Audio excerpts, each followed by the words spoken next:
যাক, পাঞ্জাব কিংস তাহলে জিততেও জানে। মানে এইবারের আইপিএল ক্যাম্পেইনটা পাঞ্জাব কিংসের কাটছে ভীষণ রকম বিপরীতমুখী।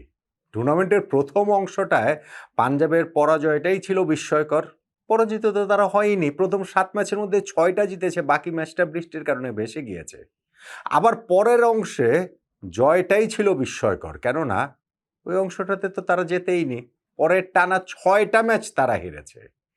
এখন এই লিগ পর্বের লাস্ট ম্যাচটায় এমন একটা অবস্থায় এসে দাঁড়িয়েছিল পাঞ্জাব কিংস যে এই ম্যাচ জয়ের কোনো বিকল্প তাদের নেই যদি প্লে অফে ওঠার সম্ভাবনাটা টিকিয়ে রাখতে হয়। জিতেছে তারা, এই ম্যাচটা জিতেছে।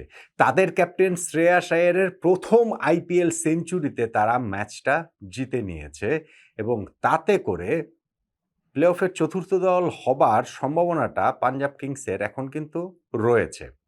মানে খুব ইন্টারেস্টিং অবস্থায় ওই প্লে অফের ফোর্থ স্পটের লড়াইটা এখন। পাঞ্জাব কিংস এই ম্যাচ জয়ের মাধ্যমে তারা আইপিএল ক্যাম্পেইনটা শেষ করলো 15 পয়েন্ট নিয়ে। রোববার দিনের প্রথম খেলায় রাজস্থান রয়্যালস মুখোমুখি হবে মুম্বাই ইন্ডিয়ান্সের।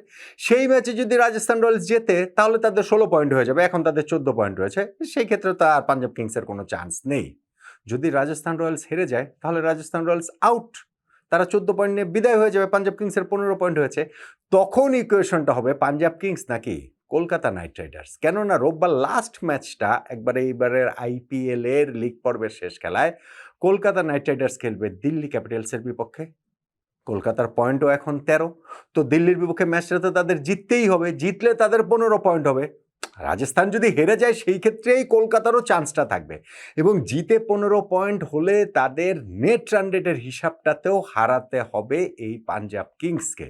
সেই কাজটা কলকাতার জন্য সহজ হবে না, কেননা একটা হিসাব আমি দেখছিলাম যে ধরেন কলকাতা এইখানটাতে যদি 200 রান করে আগে দিল্লি ক্যাপিটালসের বিপক্ষে, তাদের 77 রানে জিততে হবে যদি নেট রান রেটে টপকে যেতে হয় পাঞ্জাব কিংসকে, অথবা 180 রানে যদি দিল্লি ক্যাপিটালসকে আটকে রাখা যায় সেই রান তারা করে কেকেআরের জিততে হবে 12 থেকে 12 ওভার 4 বলের মধ্যে।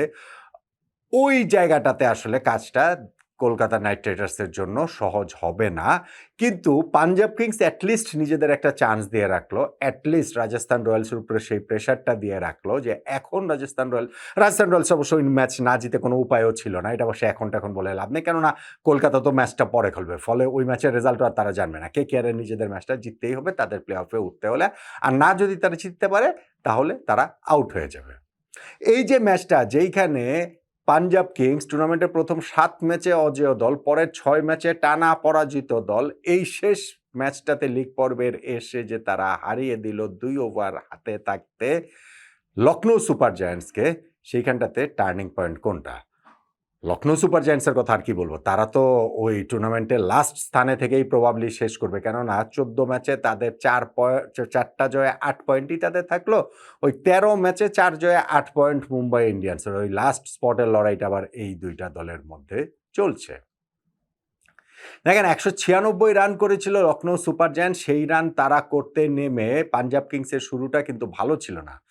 একেবারে ভেরি ফাস্ট ডেলিভারিতে মোহাম্মদ শামি উইকেট তুলে নিয়েছেন প্রিয়াঙ্ক শার্জর, যিনি পুল করতে গিয়ে ক্যাচ দিয়ে আউট হয়ে গেছেন মিড উইকেটে, এবং নেক্সট ওভারটাতে শামি কুপার কোনলের উইকেট তুলে নিয়েছেন।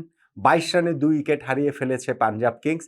তার মানে এই দলটা যেই রকম একটা প্যাচি ফর্মের ভেতর দিয়ে যাচ্ছে, টানা 6টা পরাজয়, এই ম্যাচটার প্রেশার জিততেই হবে যদি প্লে অফের সম্ভাবনা টিকিয়ে রাখতে হয়। এরকম একটা অবস্থায় যখন 22 রানে 2 উইকেট পড়ে যায়, কাজটা কিন্তু সহজ হয় না, কিন্তু সেই কাজটা ক্যাপ্টেন শ্রেয়াস আয়ার এবং প্রাভসিমরান সিং সহজই করে তুলেছেন। তারা পাওয়ার প্লের মধ্যে আর কোনো উইকেট যেতে দেননি, 2 উইকেটে 65 রানে পৌঁছে গেছে। তারা 10 ওভারের মধ্যে আর কোনো উইকেট যেতে দেননি, 2 ওভারে 105 রানে পৌঁছে গেছে। পরের 10 ওভারে তাদের আর 92 রান প্রয়োজন। ইনফ্যাক্ট এই শ্রেয়াস আয়ার এবং প্রাভসিমরানের একটা 140 রানের জুটি হয়েছে এবং সেই পার্টনারশিপেই কিন্তু ম্যাচ জয়ের সঙ্গে তারা একেবারে স্পর্শের দূরত্বে চলে আসে। প্রাভসিমরান ফাইনালি গিয়ে যখন আউট হয়েছেন 15 নম্বর ওভারের লাস্ট বলটাতে 69 রান করে, তখন শেষ 5 ওভারে 30 বলে তাদের আর মাত্র 35 রান প্রয়োজন।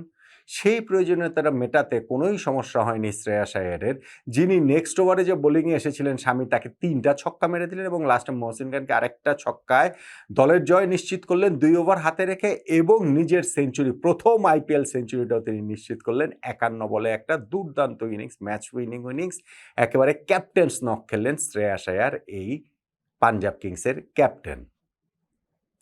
এখন রান চেজ করাটা তাদের শুরুতে ডিফিকাল্ট ছিল, পরে ওই পার্টনারশিপে ইজি হয়ে গেছে। শ্রেয়াস আয়ার একটা রিমার্কেবল ইনিংস খেলেছেন, প্রেশারের মধ্যে সব ঠিক রয়েছে। আর লখনৌ সুপার জায়ান্টসের ইনিংসটা যে 196 হলো, ওইখানটাতে কি তারা আরেকটু কিছু বেশি রান করতে পারতো কিনা?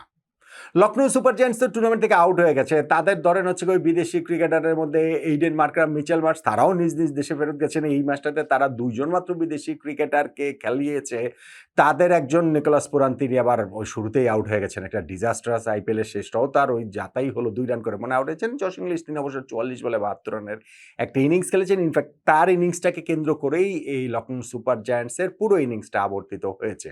তাদের এই 196 রানে পাওয়ার প্লেটা খুব ইন্টারেস্টিং ছিল, আমি দেখছিলাম। সেইখানটাতে যেমন ধরেন প্রথম ওভারটাতে জশ ইংলিশ 4টা 4 মেরে দিলেন, 16 রান এসে গেল।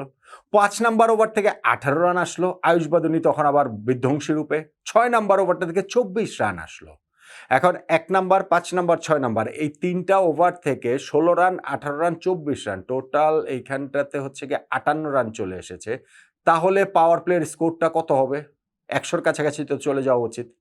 কিন্তু বাকি যে পাওয়ার প্লে 3টা over, 2 number over, 3 number over, 4 number over, এই 3 ওভার মিলিয়ে মাত্র 8 রান এসেছে। 2টা উইকেটও তাদের গিয়েছে। ফলে পাওয়ার প্লেতে তারা 2 উইকেটে 66 রানে পৌঁছে যায় এবং তার পরবর্তীতেও আসলে ওই বলছিলাম যে জশ ইংলিশের ইনিংসটাই হচ্ছে গিয়ে এই লখনৌ সুপার জায়ান্টসের একটা অক্সিজেন ছিল এবং সেইখানটা থেকে পান্টের একটা ইনিংস রয়েছে, বাদনি 18 বলে 43 করে তিনি আউট হয়ে গেছেন। পান্টের একটা ইনিংস রয়েছে শেষ দিকে আব্দুল সামাদের 20 বলে 37 রান এবং সেই জায়গাটাতেই তাদের স্কোরটা আসলে 196 পর্যন্ত পৌঁছায়। সেইটা আসলে নট গুড এনাফ। সেটা পাঞ্জাব কিংসকে প্রেসারে ফেলেছিল। শুরুতে 2টা উইকেট তুলে নিয়ে তারা, কিন্তু শেষ পর্যন্ত সেটা গুড এনাফ বলে মানে প্রমাণিত হয়নি, হওয়ার কথা আসলে ছিল না। তাহলে যে এই ম্যাচটা যেখানে পাঞ্জাব কিংস টানা 6 ম্যাচে পরাজয়ের ধারা রুখে দিয়ে তারা 7 নাম্বার ম্যাচে গিয়ে আবার জয় পেল, প্লে অফে ওঠার সম্ভাবনাটা তারা টিকিয়ে রাখলো, সেইখানটাতে টার্নিং পয়েন্ট কোনটা? আমার কাছে মনে হয় প্রাভসিংরান সিং এবং শ্রেয়াস আয়ারের যে 140 রানের পার্টনারশিপ এবং সেইখানে প্রাভসিংরান যে 69 রান, সেইখানে তিনি 20 রানে আউট হতে পারতেন। অর্জুন টেন্ডুলকারের বলে ক্যাচটা ওইখানটাতে ফেলে দিয়েছিলেন ঋষভ পান্ট। ওইটাই আমার কাছে মনে হয় টার্নিং পয়েন্ট।